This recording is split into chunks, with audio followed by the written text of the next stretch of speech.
Bonsoir, alors ce soir je reviens dans une nouvelle vidéo car je vais vous raconter une petite histoire qui m'est arrivée il y a un moment, mais bon, comment ne plus s'en rappeler, tellement, voilà, j'étais sous pression.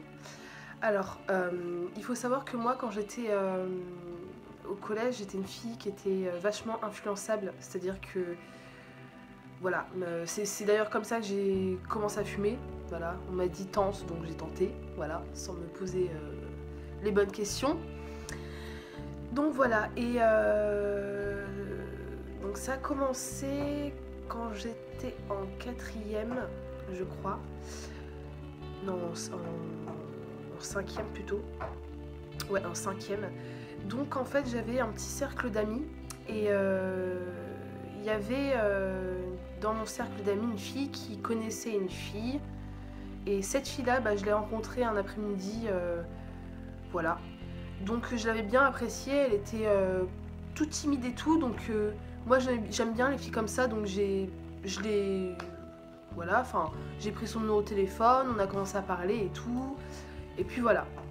Et un jour, elle m'envoie un SMS, elle me dit ouais, si tu veux, samedi, on va à la Défense, on va faire du shopping et tout. Donc moi j'étais grave contente et tout. Je me dis vas-y et tout, samedi je vais faire quelque chose. Non. Donc je le dis à ma mère et ma mère elle me dit ok bah vas-y je te passe 20 €. Et moi j'étais saucée. Hein. Moi 20 € j'étais bien à l'époque. Hein. 20 €, j'avais l'impression que j'avais 10 000 € sur moi, la vérité. Donc je lui dis ouais ok et tout, ma mère elle m'a donné 20 €, donc on va pouvoir passer une bonne journée et tout. Bref, je la rejoins. Donc on arrivait à la Défense, on avait faim, donc on va au McDo. Et puis on finit de manger et tout, donc on se dit vas-y on va faire les magasins, on va à H&M. Et H&M c'était notre base à l'époque, enfin toutes les filles de notre âge allaient à H&M, c'était vraiment la base. Donc on rentre à H&M et tout. On fait un petit tour et on aime bien faire des essayages et tout, nan. Donc on fait nos petits essayages, on refait un petit tour dans H&M et là on tombe sur une jupe. Vous savez style Liberty, à l'époque c'était grave la mode, les trucs Liberty, les petites fleurs et tout là. Donc on se dit putain mais elle est trop belle, elle est trop belle, on la veut. On était là, on voulait pas sortir de H&M sans avoir la jupe. Voilà. Et moi il me restait quoi? Il me restait 10, je sais pas, ouais, 10 balles, un truc du genre. Parce que le menu McDo était à 7 €, bref, voilà, on s'en fout. Et donc, genre, on se dit, putain, ouais. Et moi, dans ma tête, je me dis, vas-y, c'est bon, c'est mort et tout, j'ai pas envie de dépenser. Elle était à 10 €, enfin, j'avais assez, hein. Mais j'avais pas envie de la dépenser, même si elle était belle et tout. Et la meuf, elle me dit, ouais, moi, je la veux et tout, nan. Bah, tu sais quoi, on va la prendre et tout. Toi, t'as un sac. Moi j'avais un sac à main, j'avais un gros sac, il était gros un peu quand même. Et elle me dit ouais mets-le dans ton sac. Donc moi je savais pas trop et tout, mais comme j'étais influençable, je me disais ouais si je le prends et tout, et qu'on arrive à sortir avec la jupe, et ben elle sera contente et tout, donc du coup voilà elle va rester ma pote. Voilà ce que je me disais dans ma tête. Voilà, j'étais complètement débile. Vraiment j'étais débile. Bref. Et donc là, je prends la jupe et tout, j'essaie de me cacher, je regarde un peu s'il y a des gens, je vois personne. Je mets la jupe dans mon sac, en boule et tout, je la rentre dedans. Et je me dis, vas-y, c'est bon, personne nous a grillé, donc on sort et tout. Et je lui chuchote, je lui dis, vas-y, sors, on sort, je l'ai, c'est bon, je l'ai, on sort. Donc on sort et tout.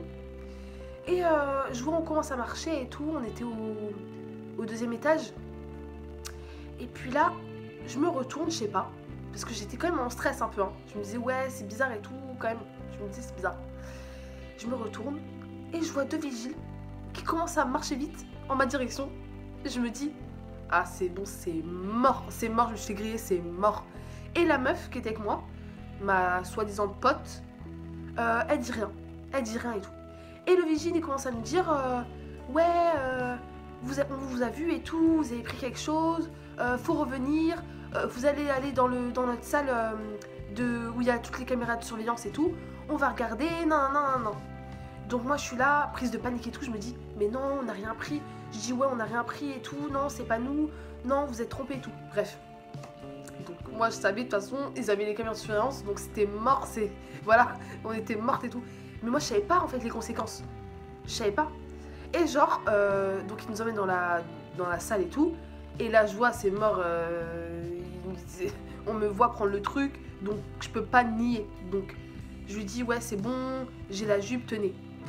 Et il me dit, ouais, bah, soit vous la payez, soit on appelle la police.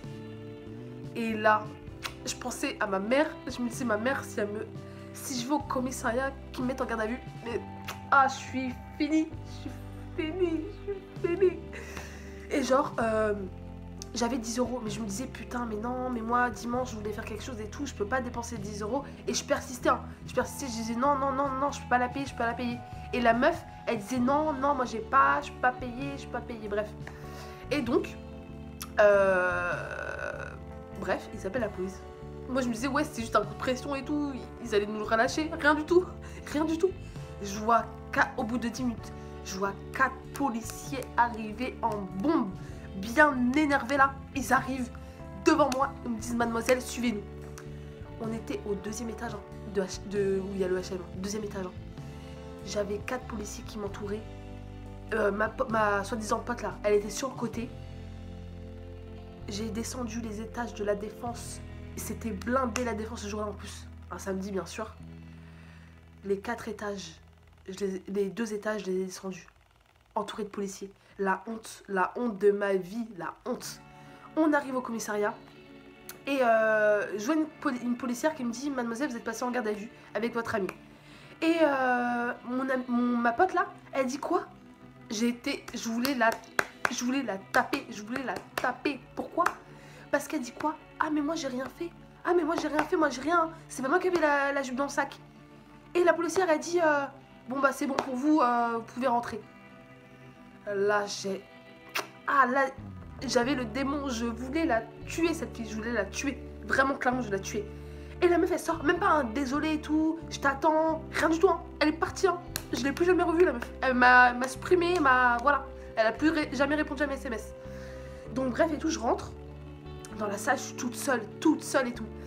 Et là, je vois 2 mecs arriver et tout.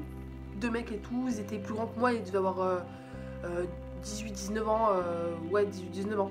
Ils arrivent et tout, et je me suis tapé des barres parce qu'ils avaient volé un sandwich à Auchan. Enfin bref, des barres, c'était trop con, voilà.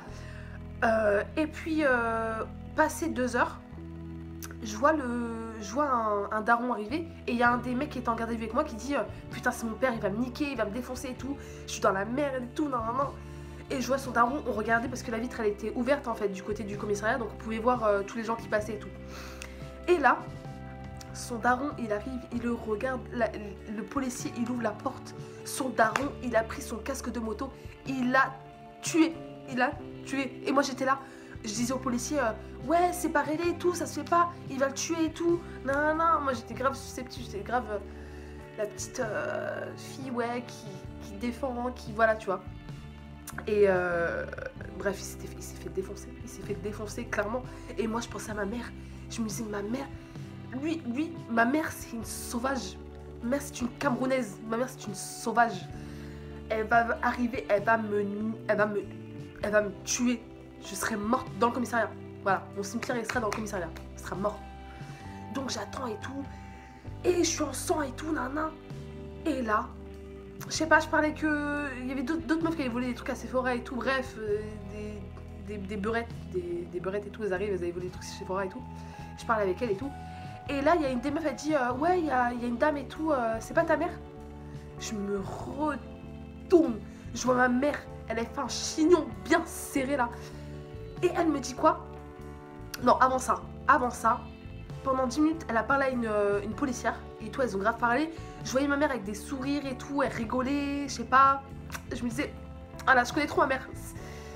C'est hypocrite ça, c'est hypocrite. Parce que quand je vais rentrer, ça va être dur. Et genre, la policière, elle ouvre la porte et tout. Elle dit, mademoiselle, c'est bon, vous pouvez sortir avec votre mère et tout. Je regarde ma mère avec... Vous voyez les yeux du chat botté là? Vous voyez? Je regarde ma mère comme ça. J'avais même pas de mots, tellement j'avais peur. Et comme j'avais vu qu'avec l'autre mec, les policiers, ils ont même pas séparé. Moi, j'avais peur. Oh là là, j'avais peur, un truc de ouf. là, ma mère, je vois, je sais pas, elle me dit rien. Elle me dit c'est bon, rentre et tout. Je me dis, comment ça rentre? Comment ça? Moi j'étais prête, hein. J'étais prête à me faire taper. Hein. Moi j'étais là, j'attendais les coups. J'attendais, rien du tout. Mais je me dis, ouais, ma mère, je la connais trop et tout, on va prendre le bus, arriver, ça va être fini. Rien du tout. Elle me dit quoi? Ouais, ça t'apprendra, c'était...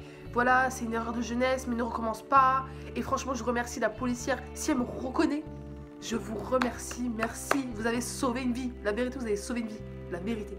Parce que, voilà, elle m'aurait tuée. Mais là, j'ai une belle leçon. Et sur ce, je voudrais dire à toutes les filles, sachez que ça ne sert à rien de voler. Ça ne sert à rien parce que dans tous les cas, même si vous prenez un truc, vous allez avoir un... Comment vous dire, un sentiment de regret. Un sentiment de regret et c'est très mal de faire ça, c'est très mal. Même pour les parents, de se dire que vos enfants, que les enfants vont jusqu'à voler pour avoir quelque chose. Alors que j'aurais même pu très bien l'acheter. Ma mère m'avait donné de l'argent, j'aurais pu l'acheter cette jupe. Je l'ai pas fait. Il ne faut pas voler, il ne faut pas voler. C'est très mal, c'est pas bon. Et voilà. Après j'ai eu un casier d'1 an. Enfin j'ai eu un casier comme vol, enfin pour vol quoi. Pendant 1 an, mais bon bref, c'est pas assez. Parce que je suis pas une fille comme ça à la base. Mais voilà, après ça j'ai plus jamais volé. Hein. La vérité, j'ai plus jamais volé, c'est pas possible. Cette sensation de... J'étais pas bien, j'étais pas bien. C'est même pas par rapport à ma mère, c'est par rapport à un tout. C'est-à-dire que rien que de savoir que j'avais pris un truc, je me sentais délinquante, je me sentais mal en fait. Voilà, et c'est pas bon. Donc sur ce, j'espère que vous aurez compris le message, que c'est vraiment pas bien de voler. Ça ne sert à rien, on peut tout obtenir. Simplement, ça ne sert à rien. Si tu veux quelque chose et que tu ne peux pas l'avoir tout de suite, attends un peu, tu l'auras quand même, tu l'auras. Mais il faut patienter, voilà. Donc sur ce, je vous souhaite une très bonne soirée.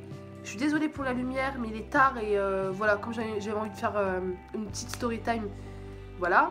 Et je vous souhaite une très bonne soirée et je vous dis à bientôt. Voilà, bisous.